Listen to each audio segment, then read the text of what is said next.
मक्का मस्जिद में नमाज जुमा की अदायगी तक परेशान रहने वाले सिटी पुलिस के सरबराह ने इत्मीनान की सांस लेते हुए मुसल्लियों का शुक्रिया अदा किया है। Commissioner city police Anurag Sharma ने मीडिया से बात करते हुए गुज़िश्ता जुमे को पेश आए वाक़यात को बदबख्ताना करार दिया। उन्होंने कहा कि अवाम अमन पसंद है। साथ ही साथ उन्होंने नौजवानों से कहा कि वो गैर ज़रूरी मुश्तिल न हों, क्योंकि ये सारे इलाके में असली कैमरे लगवाए गए हैं। अनुराग शर्मा ने नौजवानों की गिरफ्तारियों के सवाल पर कहा कि बेकसूर साबित होने पर कई नौजवानों को रिहा कर दिया गया है और 33 अफराद को काती साबित होने पर अदालती तहवील में दिया गया है। उन्होंने तवक्के ज़ाहिर की कि 10 मुहर्रम को निकाले जाने वाले तारीखी जुलूस के लिए भी इंतजामात कर लिए गए हैं और पुलिस की ज़ायद फोर्स को मुतय्यन किया गया है। सर फ्राइडे का सब लोग वेट कर रहे थे, हैदराबाद के लोग, हैदराबाद का डिपार्टमेंट सब वेट कर रहे थे। आज जब फ्राइडे प्रेयर हुआ और सब पीसफुल हो गया, आप कितने खुश हैं और कितने सेटिस्फाई है सिचुएशन से? सच पूछिए तो हम और हमारे पूरा जो स्टाफ है वेरी हैप्पी कि हम और जो आवाम में जो ये थोड़ी सी दहशत थी कि कुछ गड़बड़ होगा वो नहीं हुआ। और मैंने जैसा आपको पहले ही बोला, हम शुक्रगुजार हैं सबके कि सबने हमारे साथ ताउन किया, पूरे अवाम ने। और आज आप देख सकते हैं कि प्रेयर होने के 1 घंटे के बाद ही पूरा शहर भरा हुआ है, पूरा जो है माहौल एकदम से नॉर्मल है। और मुझे उम्मीद है कि आने वाले दिनों में भी यही ताउन हम लोगों के साथ रहेगा और हम इस शहर की फ़िज़ा को बिल्कुल अमन सुकून के साथ चलाने में सफल होंगे। तो बैड लक के लास्ट फ्राइडे जो इंसिडेंट हुआ था उसके बाद कुछ लोग अरेस्ट हुए थे और पुलिस की तरफ से ये कहा जा रहा था कि वीडियोग्राफी की गई है, वीडियो में एक्यूज्ड है। तो ऐसे कितने लोग को कस्टडी में लिया गया और कितने लोग के खिलाफ केसेस बुक हुए? अभी तक 33 लोगों को हमने कस्टडी में लिया है, उनके खिलाफ केस बुक हुए हैं और कुछ लोगों को आइडेंटिफिकेशन अभी जारी है। ज़्यादातर लोग जो थे उस दिन वो वहाँ पे स्पॉट से जो गड़बड़ कर रहे थे वहाँ से उठाए गए थे। तो उसका ये नहीं है कि साहब उसका कोई हमने चला करके कहीं से लिया है, बिल्कुल स्पॉट से जो लोग मिले थे पत्थरबाजी करते हुए या थोड़ा उस करते हुए उनका है। उसमें कई जगह ये भी था कि छोटे छोटे बच्चे भी थे, 6-7 बच्चे भी उसमें आ गए थे।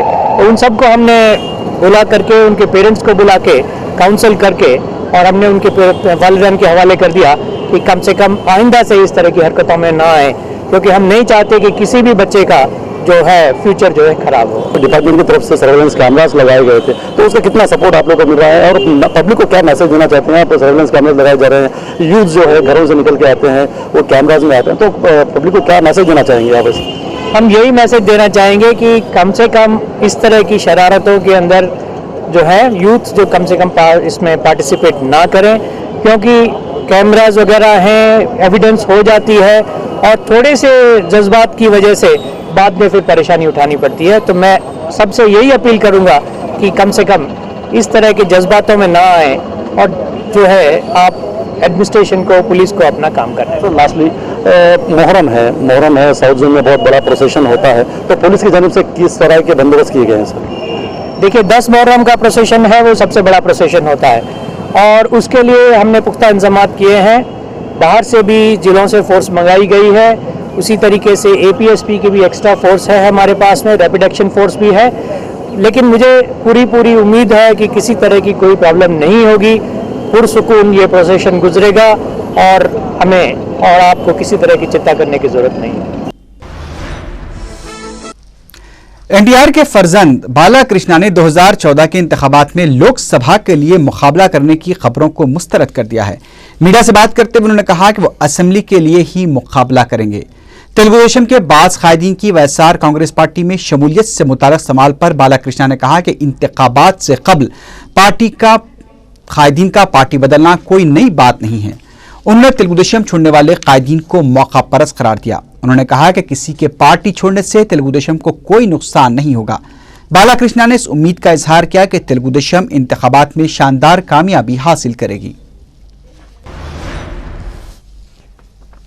CBI ने कड़पा के रुकने पार्लियामेंट YS जगन मोहन रेड्डी की दरखास्त जमानत पर अपना जवाबी हलफनामा दाखिल कर दिया है। CBI ने अपने हलफनामे में बताया कि जगन मोहन रेड्डी ने सुप्रीम कोर्ट के अहकाम के खिलाफ दरखास्त जमानत दाखिल की है। CBI ने अपने हलफनामे में यह भी कहा कि जगन मोहन रेड्डी अदालत को गुमराह कर रहे हैं।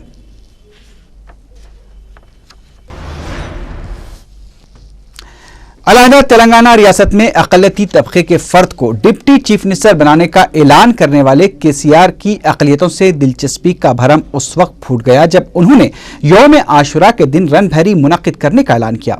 यह दिन मुसलमानों के पास निहायत अहम है, लेकिन केसीआर ने इसी दिन रन भैरी का ऐलान किया। हालांकि यह रन भैरी भी 23 नवंबर को मुनक़िद होने वाली थी, लेकिन चूंकि करीमनगर में उस दिन अक्सरियती तबके में कई शादियां तय पाई हैं, इसलिए उन्होंने अक्सरियती तबके का ख्याल रखते हुए अक़लियती तबके को नज़रअंदाज कर दिया है। जो शख्स यौम आशुरा के एहतराम को इस तरह खुलेआम नज़रअंदाज करता है, उससे अक़लियत दोस्ती की क्या उम्मीद की जा सकती है।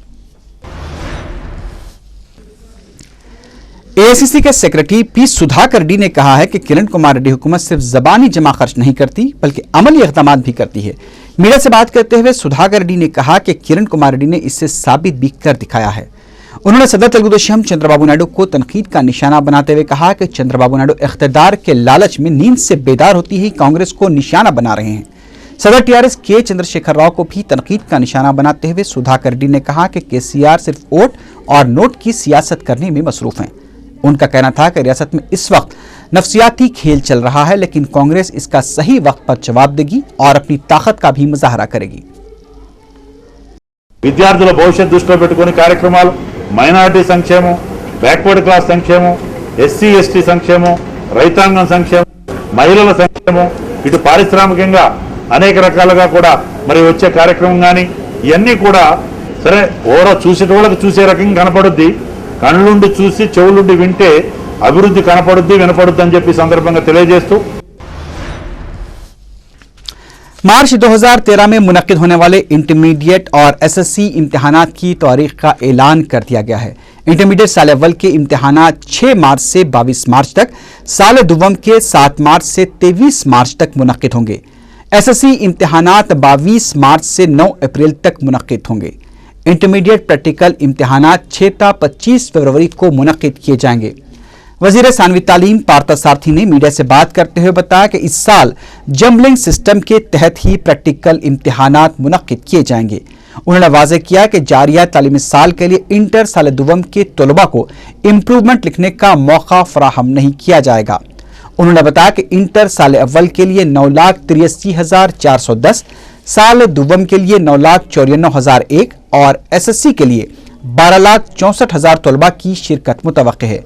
उन्होंने बताया कि एसएससी तलबा की तादाद में मजीद इजाफा हो सकता है क्योंकि फीस के अदखाल की तारीख में इस माह के खत्म तक तोसी की गई है। पार्थ सारथी ने बताया कि 17 दिसंबर तक डीएससी उम्मीदवारों के तकर्रुरात के अमल को भी मुकम्मल कर लिया जाएगा और डीएससी नतायज के जवाबी बयाजात वेबसाइट पर अपलोड किए जाएंगे। सिकंदराबाद रेलवे स्टेशन को मजीद हरकियाती बनाने के लिए हर जुमे को परेड करवाने का सिलसिला शुरू किया गया है। एसपी एम कांताराव ने मीडिया को बताया कि इस मौके पर रेलवे पुलिस से मुसाफिरों की खिदमत करने और उनसे रुश्वत न लेने का अहद लिया गया। इस मौके पर रेलवे पुलिस के यूनिफॉर्म और फिटनेस का भी मुआयना किया गया। डिपार्टमेंट में फिजिकल फिटनेस की ज़्यादा ज़रूरत है क्योंकि पुलिस से सदा अलर्ट होना और तेज से काम करना पड़ेगा, इसलिए परेड की ज़रूरत है।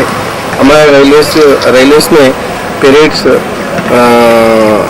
को भूल गया, इसके पहले ये परेड्स को अभी कंडक्ट कर रहे हैं। कायद मजलिस अकबरुद्दीन ओवैसी ने शहर में मुख्तलिफ आशुरखानों में हाजिरी देते हुए ठट्टी चढ़ाई। अकबर ओवैसी ने बादशाही आशुरखाना मदीना बिल्डिंग, बारगाह अब्बास, अज़ा खान जहरा और बीबी के अलावे पर हाजिरी दी और ठट्टी का नजराना पेश किया। अकबर ओवैसी के हमरा शिया तंजीमों के जिम्मेदारान भी मौजूद थे। मस्जिद टेक नामपल्ली में जलसा बज़िमन शहादत हज़रत उमर फारूक रज़ियल्लाहु ताला अन्हु और हज़रत इमाम हुसैन रज़ियल्लाहु ताला अन्हु मुनक़्क़िद किया गया। मौलाना मुफ्ती ज़ियाउद्दीन नक्शबंदी, मौलाना सैयद अकबर निज़ामुद्दीन के अलावा मोअज़्ज़िज़ उलमा कराम ने खिताब किया। सदर इंतज़ामी कमेटी मुनीरुद्दीन मुख्तार ने इंतज़ामात की निगरानी की।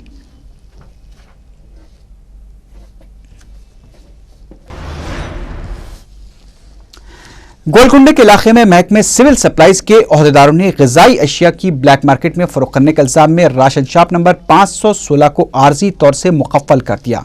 एएसओ राजा राव ने मीडिया को बताया कि मस्कुरा शॉप के मालिक ने करीब 45 खाने के तेल के कार्टून ब्लैक मार्केट में फरोख्त कर दिए थे, जिसमें से चंद कार्टून एक मकान पर धावा करके बरामद कर लिए गए।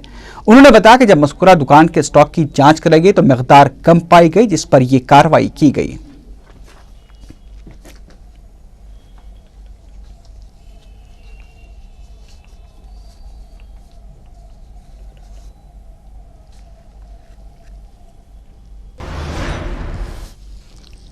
सरूरनगर पार्क में तफरी के लिए जाने वाली लड़की तालाब में गर्क हो गई। 14 साल आफरीन बेगम अपने अफराद खानदान के साथ तफरी के लिए सुबह पार्क पहुंची थी। इसके साथ मौजूद रिश्तेदारों ने बताया कि पार्क से मुत्तसिल तालाब में मछली पकड़ने की कोशिश के दौरान आफरीन तालाब में गर्क हो गई। लाश शाम 4 बजे तक भी नहीं मिल पाई, जिसे निकालने की कोशिश की जा रही है।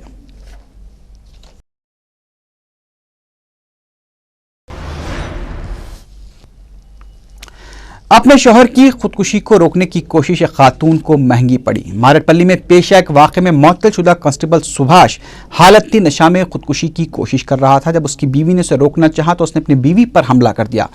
जब सुभाष की सास ने अपनी बेटी को बचाने की कोशिश की तो उसने अपनी सास पर हमला करते हुए उसे भी जख्मी कर दिया। दोनों माँ बेटी को शदीद जख्मी हालत में दवाखाना मुंतकिल कर दिया गया है। बताया जाता है कि सुभाष को 4 दिन कबल ही मुलाजिमत से मुअत्तल कर दिया गया था। पुलिस ने केस दर्ज करते हुए तहकीकात का आगाज कर दिया है।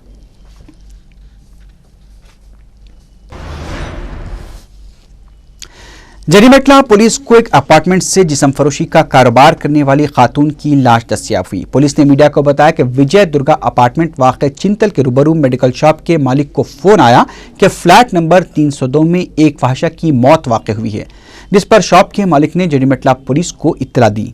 पुलिस फ्लैट का दरवाजा तोड़कर दाखिल हुई तो 25 साल मधु की लाश पड़ी हुई थी। उसके जिस्म पर जख्मों के कोई निशान नहीं थे।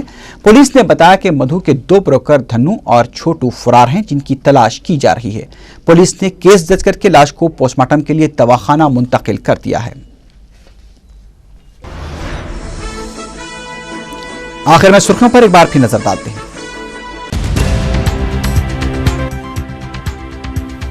धर्मना प्रसाद का इस्तीफा नामंजूर। रियासती काबीना का इजलास।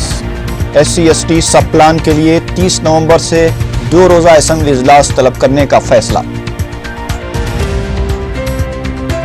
2.5 महीने के वक्फे के बाद मुनक्किदा रियासती काबीना के इजलास में लापरवाही के हैरत अंगेज मनाजिर। 7 वज़रा गैर हाजिर, खुद वजीर दाखिला की ताखीर से आमद। पब्लिक अकाउंट्स कमेटी का इजलास भी कोरम की अदम तकमील पर मुलतवी। इजलास में शरीक अरकान का इजहार बरहमी।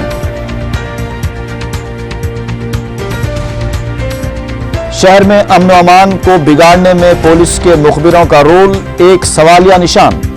पुलिस को आंखें खोलने की जरूरत। इंटरमीडिएट और SSC इम्तिहानात की तवारीख का ऐलान। 6 मार्च से इंटरमीडिएट और 22 मार्च से SSC इम्तिहानात। और सरूरनगर तालाब में मछलियां पकड़ने की कोशिश। तैराकी से नावाकिफ नौजवान लड़की गर्काब। लाश निकालने की कोशिश जारी।